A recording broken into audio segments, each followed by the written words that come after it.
said, my name is Stephanie and I am your host. Welcome back to the show, you guys. Happy fucking Friday. Today's episode, we're going to dive in chit chat. Honestly, I don't have anything for you guys today. We're going to chit chat live. We're going to chit chat, honestly, whatever comes to my circus mind. So, dun, dun, dun, dun, dun, dun, dun, enjoy.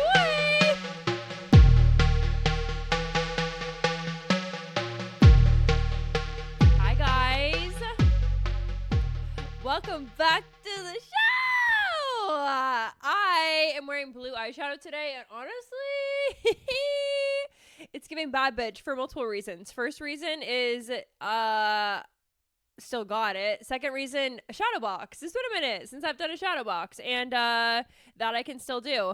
I was low-key inspired by Ariana Madix in Love Island. Her final, like, the look for the final day was this, like, really cool, like, blue eyeshadow vibe, and I was like, she looks like a bad bitch. I want to look like a bad bitch.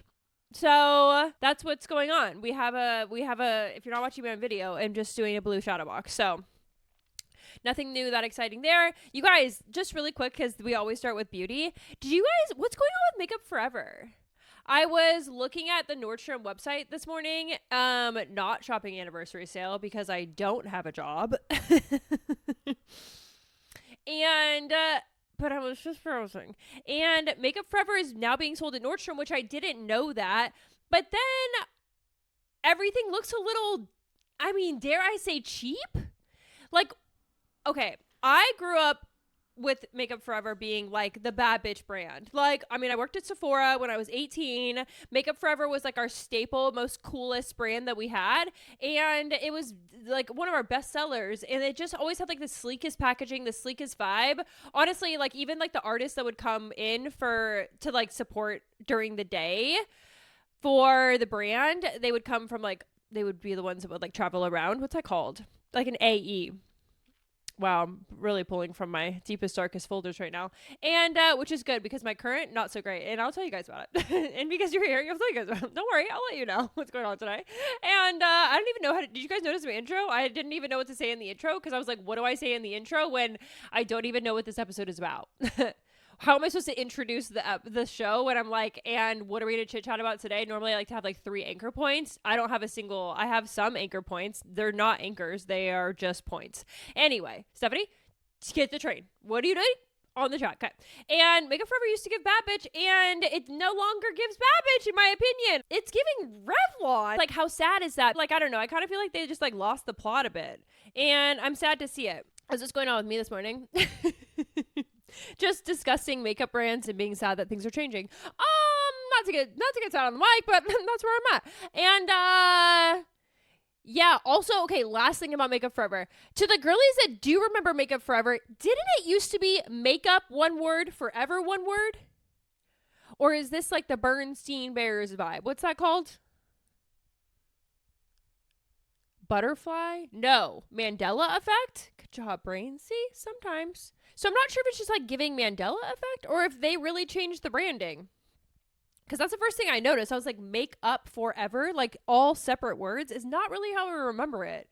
I remember when I used to live in New York, the Makeup Forever stores, not to be too like, look at I'm a cool girl, but we called it Moofy, right? So all the Moofy stores, when I would like walk around New York, I would go in and be like, this is where the bad bitches live. Like, this is where the artistry lives, and this is where the bad bitches go, because I'm in New York City in a Moofy store, and like, it's just nothing but artists, you know? The makeup was just like really, that brand was so giving like artist, and I'm just so sad to see them sell out.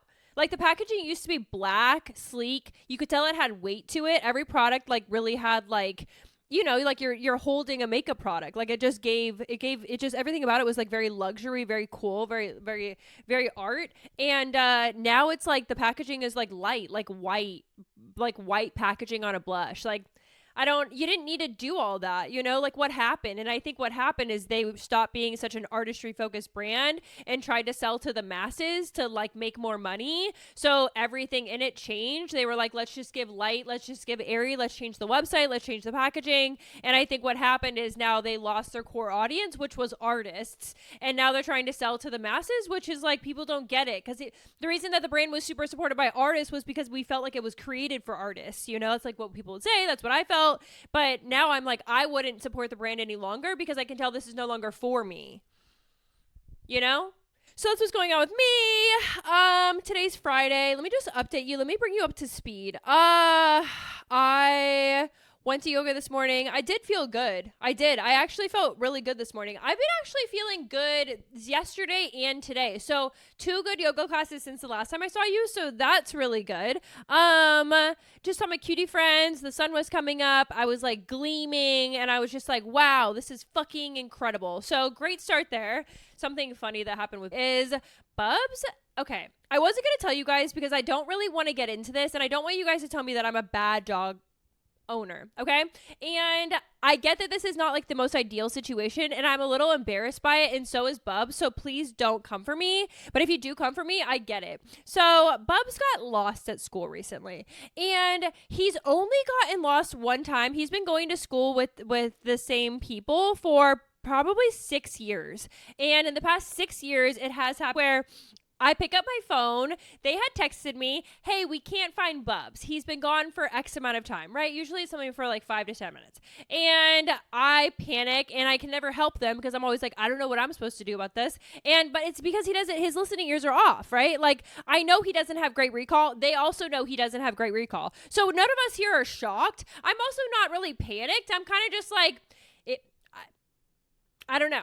And so this happened a couple weeks ago and they find him after a little bit. I get the follow-up text. We found him. He's fine. He was just going the different direction and not listening to with his listening ears on. And I'm like, well, that sounds like Bubs, but I'm really sorry. And that's stressful. And so he comes home from school the other day. I felt like the parent that had to get pulled into the fucking principal's office to be like, your kid's fucking up because I used to have to do this when I was a kid too, Bubs.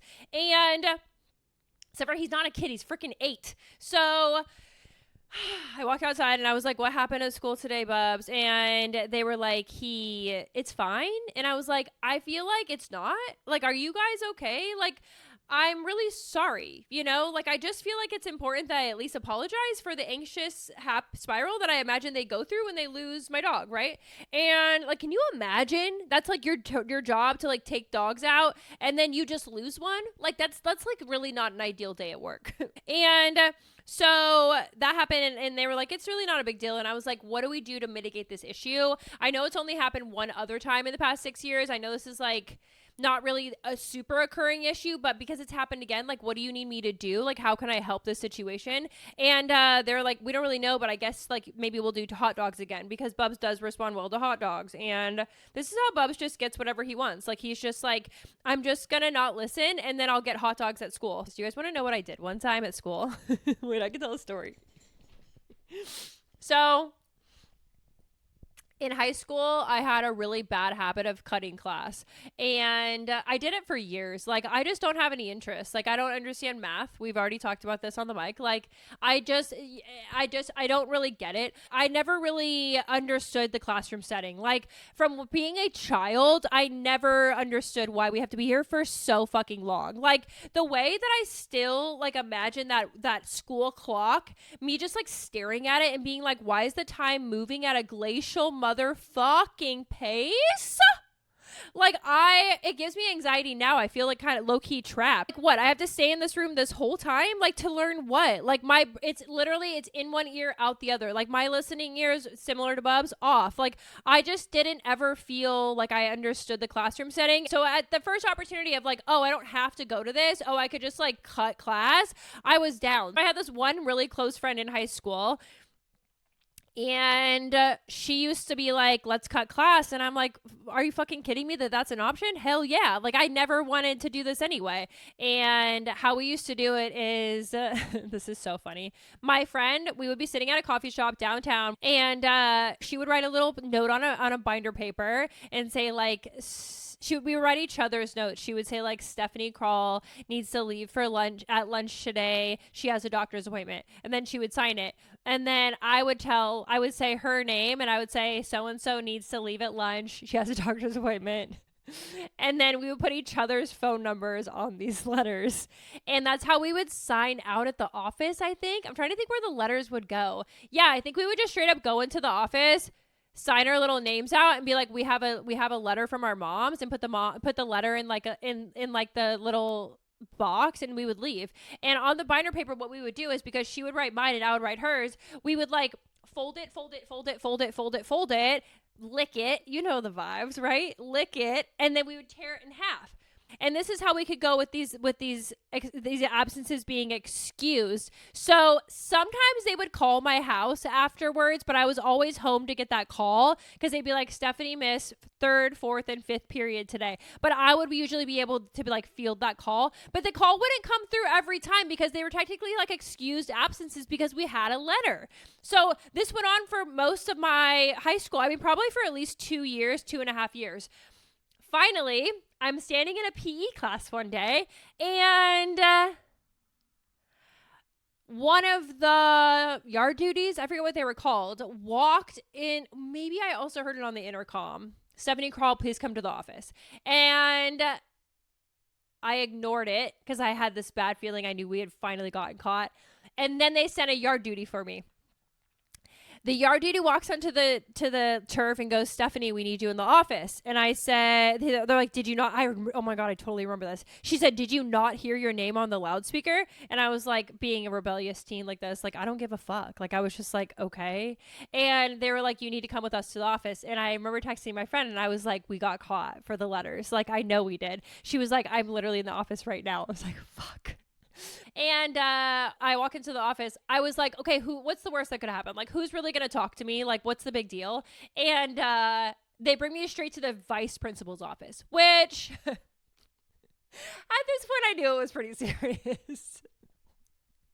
And I still fucking remember the feeling. Like, I went to the vice principal's office, which I Miss Hartman, I think her name was.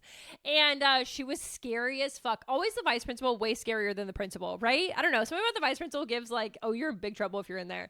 So I'm sitting down, and she looks at me, and and I look at the desk, and they have both of our notes sitting on the desk.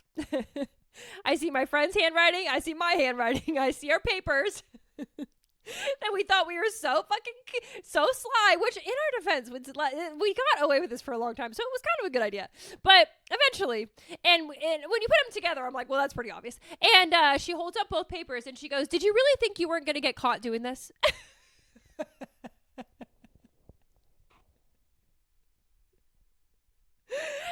And I was like, get caught doing what?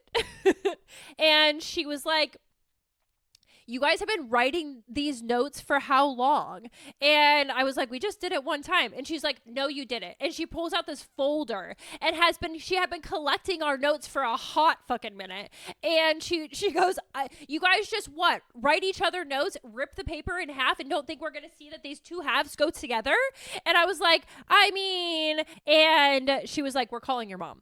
And I was like, fuck. Like, my mom, the nicest woman in the world, so kind, so cutie, hated when I got in trouble and broke the rules. Hated it. Not even like, wasn't scary, was just, I could just feel, I knew the disappointment would be the worst fucking part. And I go, can you please not call my mom? And she calls my mom, and she goes, hey, I'll never forget, we have Stephanie here in the office. My mom goes, oh, you do? Why do you have Stephanie there in the office? And the vice principal goes, well, her and her friend, they've been writing each other notes to get them out of class. And we have the notes here, right here. They've been forging your signature as well. My heart sinks. My stomach starts hurting. And I wasn't even like about to cry. I was just like, this is so fucking stupid. Like, I wasn't even that upset. I was just like, this is so fucking stupid. Like, again, I've been 34 my whole life. So how I feel about it in this moment is kind of how I felt about it back then. Like, this is just dumb. Like, I wasn't doing anything bad. And other than lying, cheating, stealing, you know what I mean? So I think I got sent back to class. I met up with my friend and she was like, I got in trouble too. They called my mom too. Her mom was very angry, mad type. My mom was more quiet. I'm so fucking disappointed in you type. So we were on different levels of that, but we were both in big fucking trouble. And I remember my mom picked me up from school that day and I get into the car and she's crying.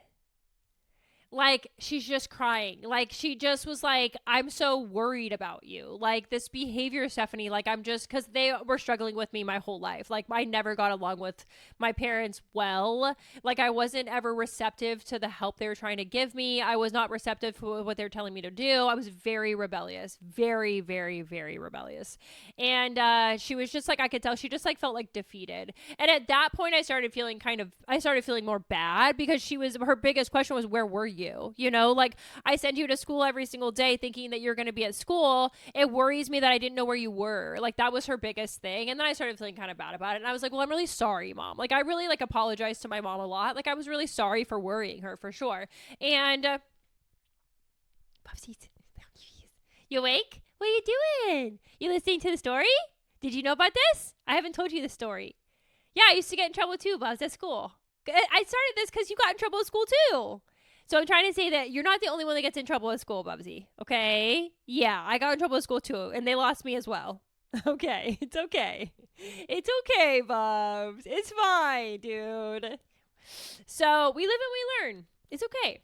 So I apologize to my mom, but remember, I had the stepdad, right? That was so controlling. And not to blame anybody, but a huge reason why I was so rebellious. And my mom, I knew I could, like, talk to her, apologize to her, and she would soften up, you know? And I was reading a book one time and they explained their parent as, like, malleable, and my mom was very malleable, you know? Like, that makes sense to me, that word, but my dad was fucking not. So I was like, please don't tell Dad, please don't tell Dad. And she was like, we're going to tell Dad. And she tells him, and without me around, I was just, like, home. And I was always so grounded that I knew I think I was probably grounded at this time for another reason. It was always my attitude and my tone. And so I knew, like, what's the worst case scenario? Like, I'm going to get caught and just be grounded, right?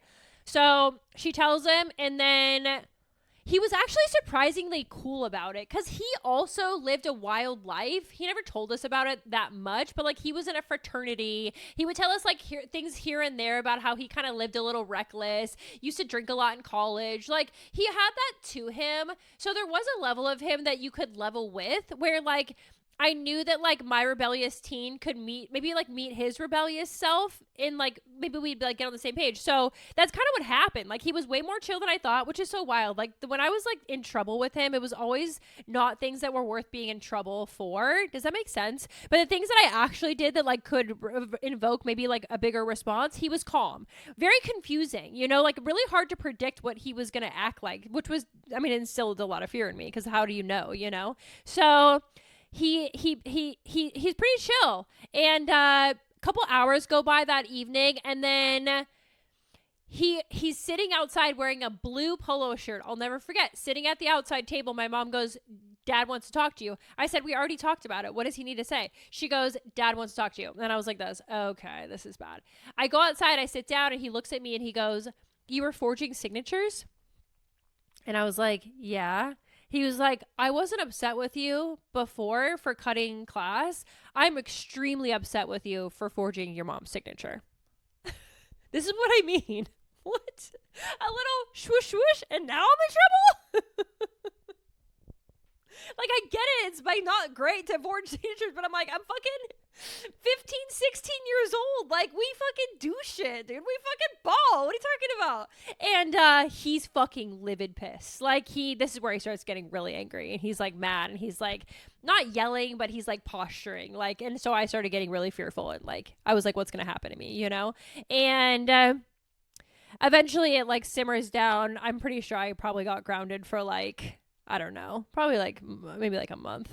And that was really it with that. But did I cut class again? Yeah. I never went to school after that. Like, I really just like, maybe this is also why I haven't learned well, but like I just stopped writing the notes.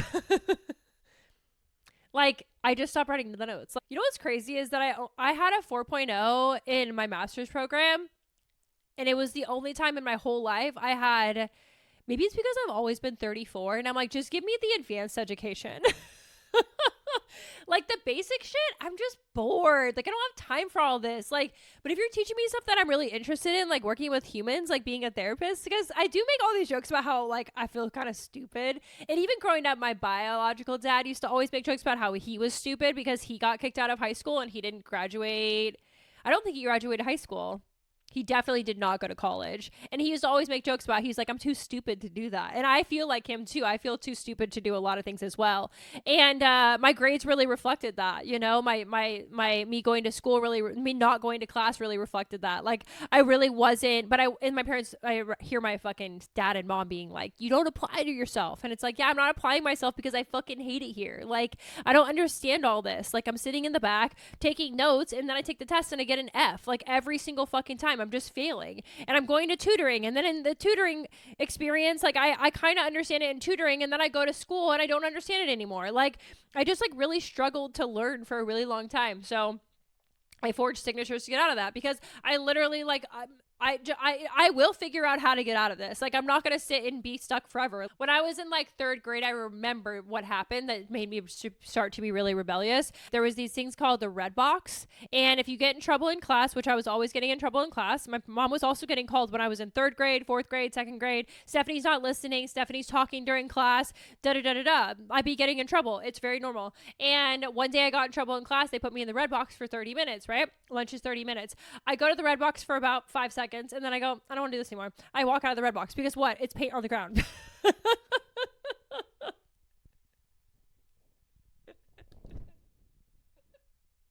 And so I left after about 5 seconds. I put eyes on the yard duties though to see if they're looking, and they're not fucking paying attention. They're looking at all the kids on the playground. So I just walk off. But I had my little red box slip. And about 5 minutes before lunch is over, I go, oh shit, I should probably go back to the red box so that they can sign my slip, even though I've been fucking on the swings for the past 26 minutes. And I go back to the red box and I walk up to our duty and I look at her very like sure as hell. And I go, can you please sign my red box slip? And she looks at me and she goes, I don't think I saw you in a red box. And I go, yes, you did.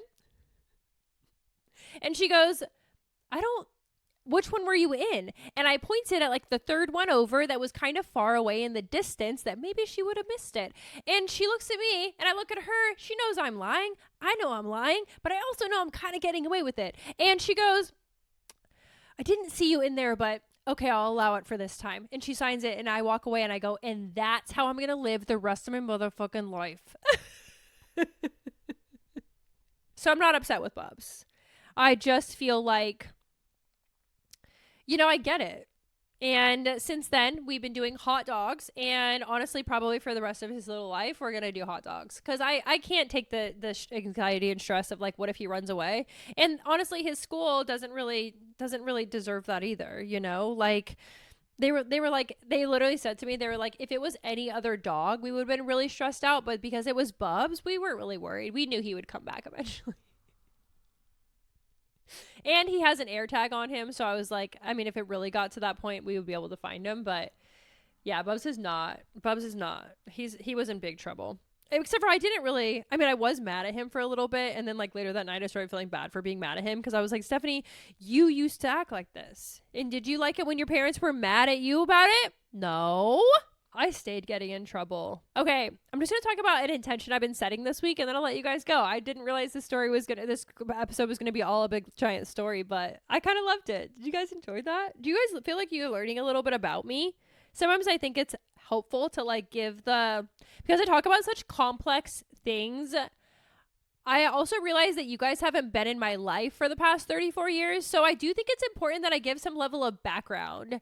I also like to give like more definition to what I mean by like I've always been 34. Like my mindset just doesn't feel like it's really changed much. Like the rules to me just seem very silly goose. Like I don't really have never really understood why people think they can tell me what to do. And I think part of it is because I've always felt so adult. And I do think part of it is because, like, with childhood trauma, sometimes we're forced to grow up really quickly inside. And I do think that was an impact of, like, my past trauma where I was forced to grow up quickly inside. And then I became extremely, which is another symptom of it, hyper independent, where even like a school can't tell me what to do. Like even their upper leadership, like being in the principal's office, like I didn't really feel like that was a big deal. Like it never really worried me. Like I never really felt like fearful. I mostly just felt like I never wanted my mom to worry. Like that made me feel really sad that that was happening as an impact of my behavior. But my behavior I never felt bad for. Like when I was apologizing for cutting class, I wasn't apologizing because I felt bad for my actions. I was apologizing because I'm stressing my parents out. Like that was literally it. If it was just about me, which everything in my mind always was, I was like, who fucking cares? Like logically, I'm literally walking down the street and I'm sitting downtown, like talking with my friend, like, sorry for talking with my friend. Like I was acting like an adult, but the scary thing for my parents is that I wasn't, age-wise, I wasn't old enough to be doing stuff like that. But in my mind, I always felt so old that I was like, what's the big deal? You know, it's like mostly like a mental thing, that like a mental worldview that I had. So I do think sometimes it's important to like share that like this started so young for me, and this was an impact of like how I was treated as a child, and this is how it shows up for me as like an adult. You know, when we think about like our personalities and our life experience, that does really shape our worldview. Even when we talk about like mental health and mental health disorders and diagnoses, what we're really saying is this is how our coping skills have either become maladaptive or work, you know, like that's like what a lot of our mental health is our life experience coming out in different ways, you know, like past traumas impacting our personality traits. Like all of that's very real. So the more you understand your life experience and what you've been through and how you felt back then, it does help you kind of create this like mind map of who you are today and why it is this way. And I do think part of that is also nice because you can understand yourself more rather than judging your symptoms. You know?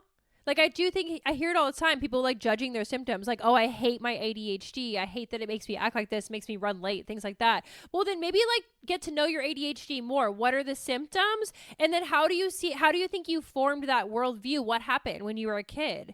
You know, or what happened when you were a teenager? What was it? Like, that's what we do in therapy, right? We like explore your past experience to better understand why you act this way. There's always a reason.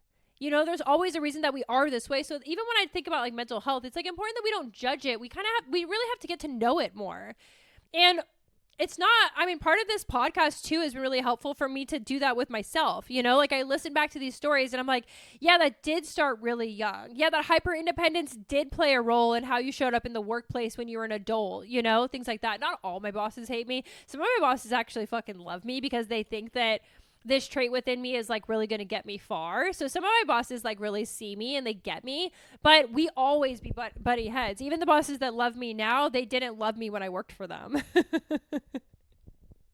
Because I'm a challenge to, I'll be honest on this motherfucking Friday, I'm a challenge to work with if I don't agree with the workflow. Like I am a challenge to work with. And I'm aware of that. I know that. But it's because I'm a super hyper independent person and I don't feel safe just trusting authority at times if I see things a totally different way, or if I see safety concerns like in that program I worked at. I can't just trust authority and be like, well, it's not my role, you know, to like, if they say the program is fine, I have to go with that. No, I'd rather lose my job. You know, like they say the program's fine. I see a totally different view here. I see this is like unethical and dangerous.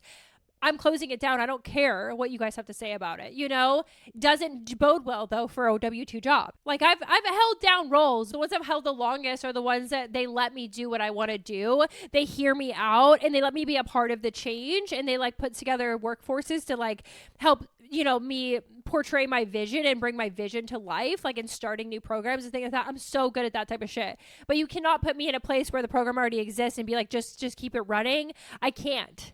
Like I can't, and it's gotten me laid off. Like I'm not gonna act like it hasn't been an issue for me in jobs for sure. And I do wonder as I say all this, I'm like, are you ever gonna get hired again? And I might not. I might really have to figure this out for myself because I am this way. Wow, that's interesting.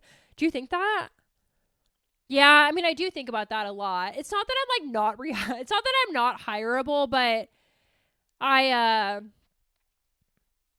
the older that I get and the more established I get into my careers, the more my worldview becomes more solidified into like, I know how to do this and I know what's right and I know what's safe and I know what's ethical.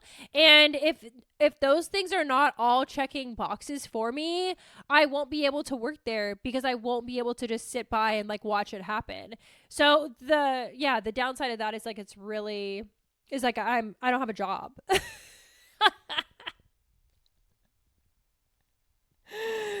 I'm working on it, but currently, and it's like my friends like will ask me like, "Are you willing to like change?" And I'm, what, you guys, like I'm not.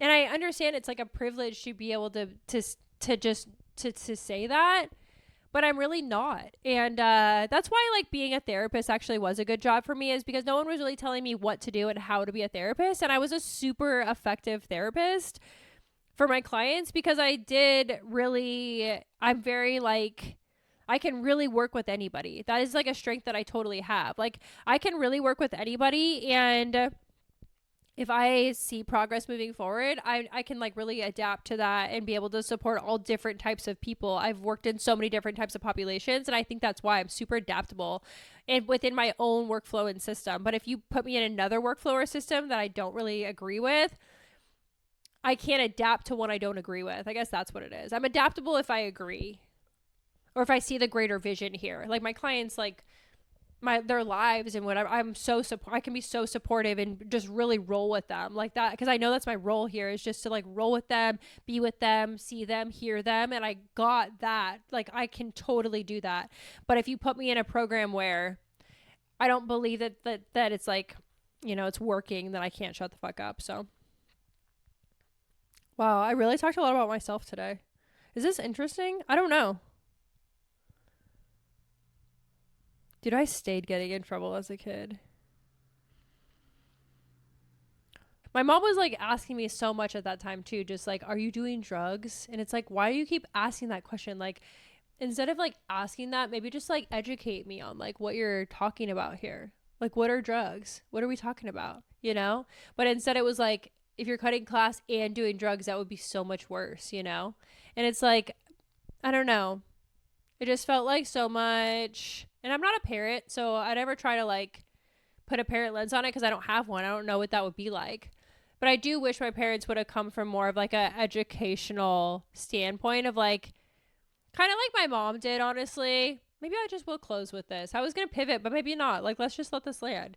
Like, I think my mom, how she acted was really like helpful for me because I was able to honestly see the impact of my actions on her. And when I saw her crying, I realized like I hurt my mom, and that was never my intention.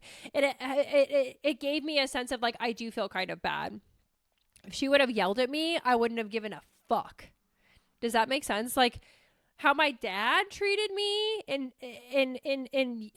the yelling, I could not care less about how he felt, because I felt so, you are a lot, like you are a lot. Like, why are you fucking yelling? Like, I'm fucking 12. Like, no need to scream in my face. Like, this is a lot. And it made me not give a fuck about how I impacted other people. Honestly, that's really what happened. Like, I didn't care, because I'm like, what?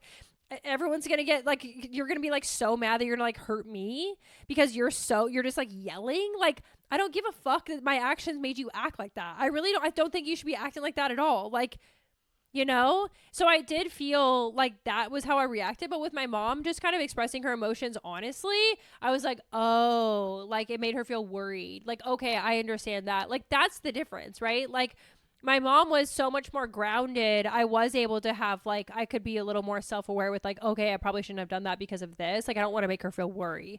But with my dad screaming and yelling, that was never effective on me. It just was exactly the way I was parented my whole life with him. Like, I mean, all the way until I was like in my 20s. Like, it never really ended. It was always just like telling me what to do and screaming and yelling. And my mom was more so like, here's why he acts that way. But hearing it from her wasn't really working for me because I wanted to hear it from him. And did I ever? No. He never toned it down. He never talked to me like a human being. He always was just very, actually, once he talked to me like a human being. But yeah, it was just tough. So I believe that is the way that's why I am this way. And I don't judge myself for it though, you know? I do know that I grew up at a young age, which I relate to a lot of my clients in this. When I was working as a therapist, a lot of my clients had similar experiences to me.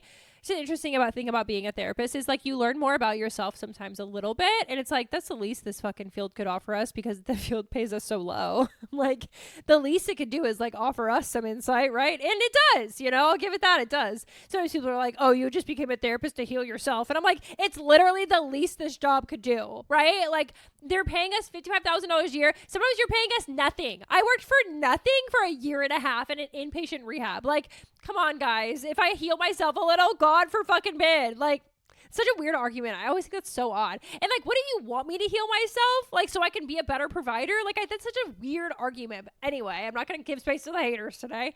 But yeah, I do feel like I hear my story and my clients. I used to hear my story and my clients a lot. And that's what they would say is like, they grew up and they became very hyper independent. They realized that like, no one's going to help you. And this is like, you're kind of out here like fending for yourself. And that's exactly how I always felt, you know? And that's why I was in third grade learned that like just because you tell me that I need to stand on the ground in this fucking red box like does not mean that I have to do that. Like I'm even going to get my slip sign because I figured out how to get my needs met by myself without any adult supervision because all the adults do is yell at me and get me in trouble. All the adults do is be like, she won't stop doing this. All the adults do is be like, just shut up. Stop your attitude. I'm calling your mom. It was so much like fear-based bullshit that I was like, they don't even know what's going on here. Like, why can't they just be like, you know, just talk to me. Just like chit chat. If I'm talking in class, then talk to me about what I want to talk about. Like, just give me 2 seconds of airtime.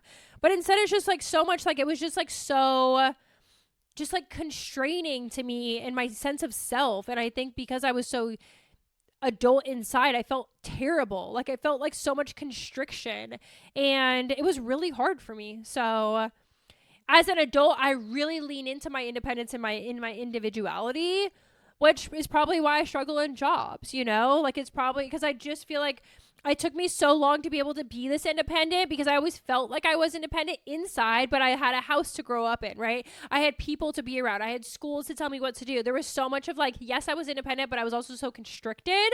Wow, this is really making sense to me right now. But now that I'm an adult, I'm no longer constricted. Like my space is my own space. Like I can tattoo my body if I want to tattoo my body. I can pierce my face if I want to pierce my face. I can chit chat on the mic at fucking 11 a.m. on a Friday and like ain't nobody gonna tell me what to do. Like there's so much about my life now that's so fucking beautiful and it's so fucking me. I've actually never felt so free.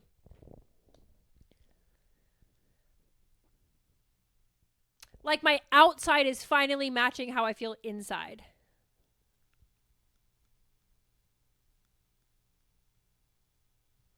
Yeah, I never want a boss again. What are you going to do with your career? I don't know, girl.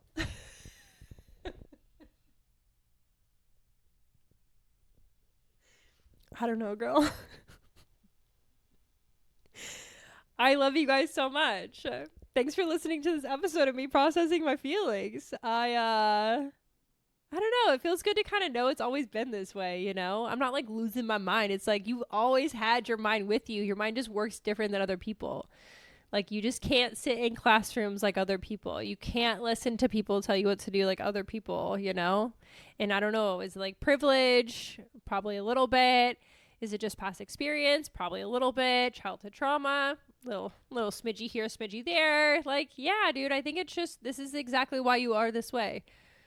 And there's nothing wrong with you. You know, if I could tell myself one thing, it's just like, there's nothing wrong with you. You're just living different. Like there's a class of 28 people and you're 29 and you're downtown, you know, like 28 people could sit there quietly for 45 minutes.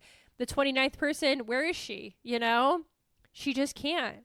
Even in college, I used to leave during school because I just can't. I can't sit there for that long. I get it in my body where I'm like, I just don't like being constrained to anything. Like, I don't like this, like, it just doesn't feel useful to me in my being. And like, yeah. I also feel like right now I'm in like my most creative era, which has been so fun. And I think part of it is because my outside is matching my inside. I have like freedom, you know, freedom of time, freedom of do what you want today, freedom of, you know, piercings, like tattoos. I know it sounds silly, but like this is all my sense of self, you know, and it is important that I'm able to express myself in the ways that work for me, like through beauty and you know, doing makeup, and like it all makes sense when I say it out loud like that. So, aw. I love you guys so much. Thanks for listening. Bubsy says hi and bye. Bubsy says bye. He has Mr. Moose there. Mr. Moose has one antler. Why? Because Bubs ripped off the other antler. Right, Bubs? Yeah, poor Mr. Moose. Let's show them. I love you guys so fucking much. Happy fucking Friday. I hope you have a fantastic weekend. And if you have similar experiences to me, try not to judge yourself, you know? If you struggled in school, struggle with your parents, all of that, cut class, I'm not judging you, you know? Like, I felt really judged a lot growing up because I felt so different. So if you guys have experiences similar to mine and you're like, damn, I felt like that too, you're not stupid. Maybe you just learn differently, you know? And you're not too rebellious. It's just maybe like your outside experience isn't matching how you feel inside, and you're just not getting your needs met in another way. Like, I think there's always space for compassion here. So this is an episode about compassion and not judging past versions of us, and being like, let's just figure out how to like better understand our diagnosis, how to understand our symptoms. Why are we this way? What life experience has led me to feel this way, and you know, carry this lens, because it all makes sense when you really get